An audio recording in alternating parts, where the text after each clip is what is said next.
Enemies on paper, allies in the shadows. Israel secretly sided with Iran during an 8-year conflict. In the last 50 years, the worst war might have been the Iran-Iraq War in 1980, which lasted for 8 years and changed the Middle East forever. Let's talk about the Iraq War, which changed the whole region permanently. It starts in 1979, when there was a huge revolution in Iran. People were protesting in large numbers, wanting to remove the Shah of Iran, who had ruled for 26 years, and bring in an Islamic leader, Ayatollah Khomeini. Iranians saw the Shah as a supporter of the USA and Western powers, because in 1953, the US and UK removed Iran's elected prime minister and made the Shah the king of Iran. 1/8 the protests got so strong that on February 11, 1979, the Shah was overthrown, and Ayatollah Khomeini became the new leader. The new Shia Muslim regime in Iran was completely against the West, especially the United States. The US saw its oldest ally turn into a new enemy. 136 other countries also didn't like Iran's revolution. Iran began broadcasting revolutionary messages to neighboring Arab countries like Saudi Arabia, Lebanon, Kuwait, and Iraq,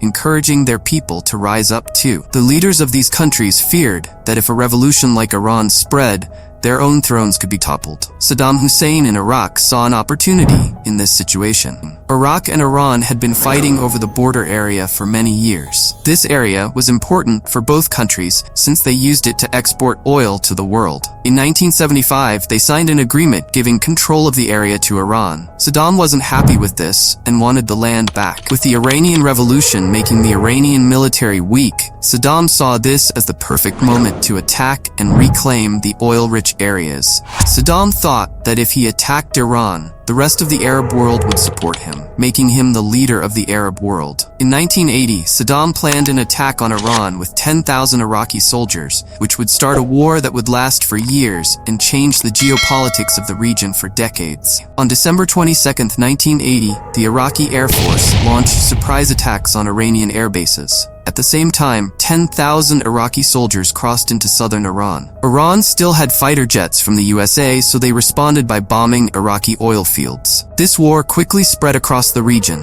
involving many foreign players. First, Israel got involved.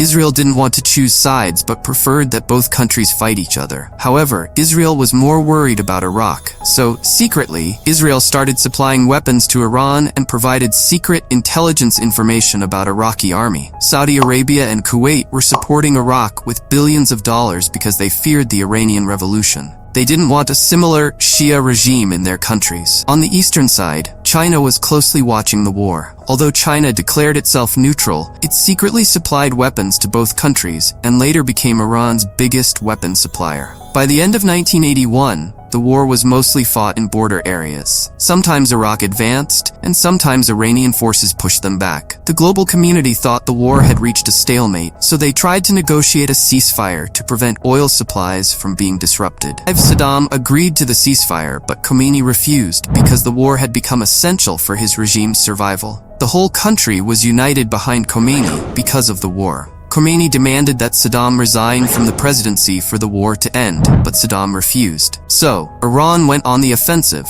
pushing Iraqi forces back and even entering Iraq. By 1982, the Iranian army had reached Basra. If Iran captured Basra, it would cut off Iraq's oil supply. Saddam, feeling helpless, asked for help from Arab countries and the USA. The USA, eager to help Saddam, agreed to share intelligence about Iranian forces. This is when the Soviet Union also got involved. The Soviet Union, already fighting in Afghanistan, was worried about Iran's Shia revolution spreading. They started supplying weapons to Iraq. The world's two superpowers, which were in a Cold War, were now supporting the same side in the Iran-Iraq war. The Iraqi army set up mines around Basra, killing thousands of Iranian soldiers. While Iran failed to capture Basra, the fighting weakened Saddam's position. This is when the Kurds, a minority group in northern Iraq, saw an opportunity to rebel against Saddam's government, with support from Iran. In 1984, Iraq started attacking Iranian oil tankers in the Persian Gulf. Iran responded by targeting Iraqi tankers. Hundreds of commercial ships were destroyed, and billions of dollars of oil were lost. This oil was crucial for Western countries' industries. In 1985, the war intensified. The Kurds were gaining strength,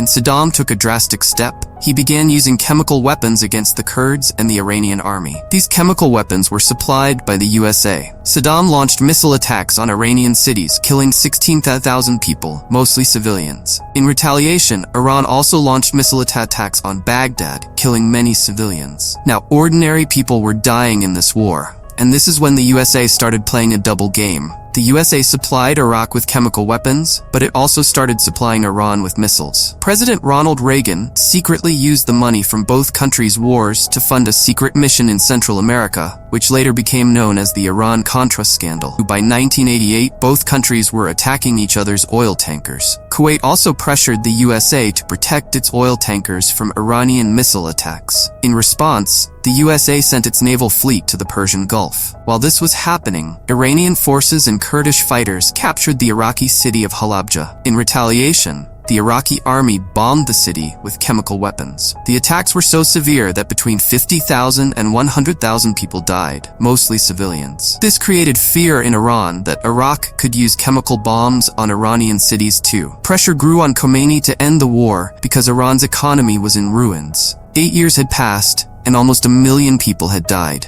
Both countries' economies were devastated. The United Nations put pressure on both countries to agree to a ceasefire. In 1988, a U.S. ship mistakenly shot down an Iranian passenger plane, killing 290 people. The U.S. claimed it was a mistake and apologized, compensating the families. But soon after, the captain of the ship was awarded a medal, making Iran feel that the attack was intentional. The Iranian public feared that the U.S. was now directly targeting them in the war. With the war continuing and public pressure mounting, Khomeini finally agreed to a ceasefire on August 20, 1988. The war ended without any changes to the borders. It was a bloody war that had lasted for 8 years with devastating consequences. Like this video if you are enjoying it, and also subscribe to my channel to stay informed.